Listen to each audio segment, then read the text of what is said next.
Bwana Yesu apewe sifa. Pastor Godwill hapa.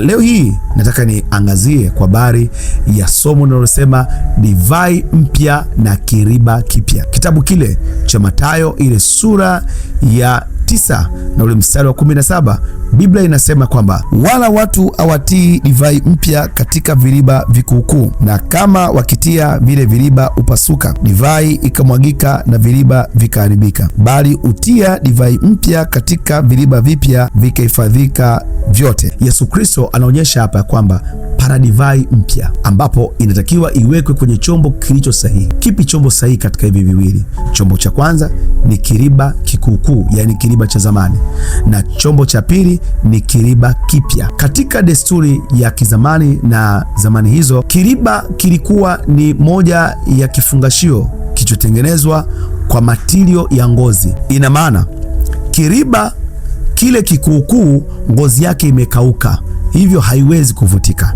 lakini kiriba kipya ngozi yake ni mpya, ni mbichi, ina uwezo wa kutanuka. Divai mpya ina tabia ya kujizalisha gesi na kujiongeza ujazo ikiwa ndani ya kiriba.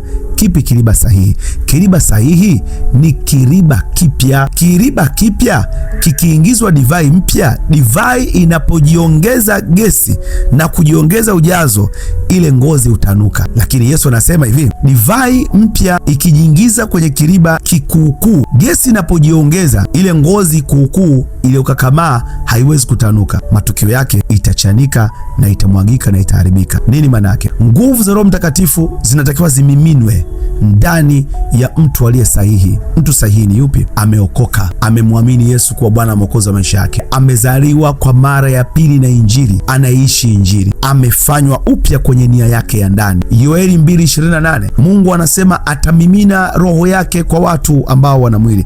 Ni watu gani hawa? Si kila mtu. Huwezi kumimina nguvu za Roho Mtakatifu kwa mtu wa dini.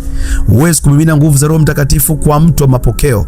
Huwezi kumimina nguvu za Roho Mtakatifu kwa mtu wa dhambi wa dunia hii, bali nguvu za Roho Mtakatifu zinamiminwa ndani ya mtu aliyemwamini Kristo. Nini maana yake? Nguvu za Roho Mtakatifu zinapoingia kwa mtu ambaye anatembea katika upya, kadiri nguvu zinapoingia na ndani yake anazidi kutanuka. Kama alikuwa anaomba kwa dakika 30, anajikuta anaomba kwa lisaa zima. Kadiri nguvu za Roho Mtakatifu zinapoingia ndani ya mtu na zikaanza kujiexpand, kwa sababu nguvu ya Roho Mtakatifu inapoingia kwa mtu ina kawaida ya kujiongeza viwango. Ni kama ile divai inapoingia ndani ya kiriba, kawaida yake huwa inajizalisha gesi. Kwa hiyo nguvu za Roho Mtakatifu zinapoingia ndani ya muamini zinajiongeza ndani ya muamini. Kwa hiyo kama huyu muamini ni mpya, kama huyu muamini ni mbichi, anajikuta na yeye pia ndani yake anaongezeka capacity. Kama ile ngozi inavyojitanua, kadhalika na huyu mtu pia ndani yake anajitanua. Roho Mtakatifu huwa anaweza akaingia ndani ya mtu na akazungumza naye vitu hata yamkini hajawahi kuvisikia sehemu nyingine, akapewa mafunuo ambayo hajawahi kuyasikia mahali pengine. Huyu mtu anaweza akayahimili yale mafunuo, anaweza akahimili ile mifungo, anaweza akahimili yale masaa mengi kukaa kwenye mbele ya uso wa Mungu, anaweza akahimili masaa mengi ya kuomba, anaweza akahimili masaa mengi ya kukaa katika uwepo wa Mungu wakati wa kuabudu kwake.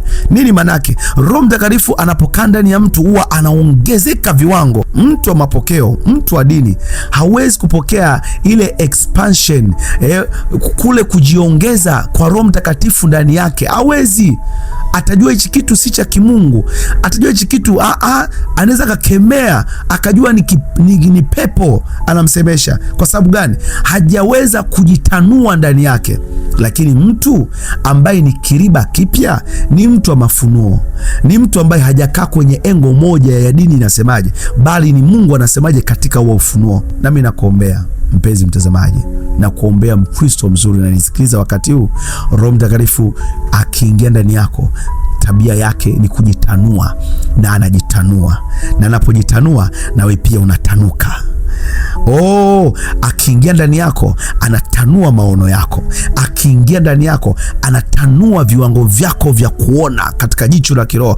Akiingia ndani yako anatanua hata namna unavyosoma maandiko na kuelewa. Anatanua ufahamu wako wa kiroho. Anatanua hata mipango yako ya kiuchumi. Anatanua hata uwezo wako wa kubuni mambo mapya katika maisha yako. Roho Mtakatifu aendelee kumiminika na kuongeza viwango ndani yako, na wewe endelea kuwa kiriba kipya, unaimarishwa kila siku ili uendelee kuhimili nguvu na mafuriko ya Roho Mtakatifu ndani yako. Mpaka wakati mwingine tena, Mungu akubariki. Shalom, shalom.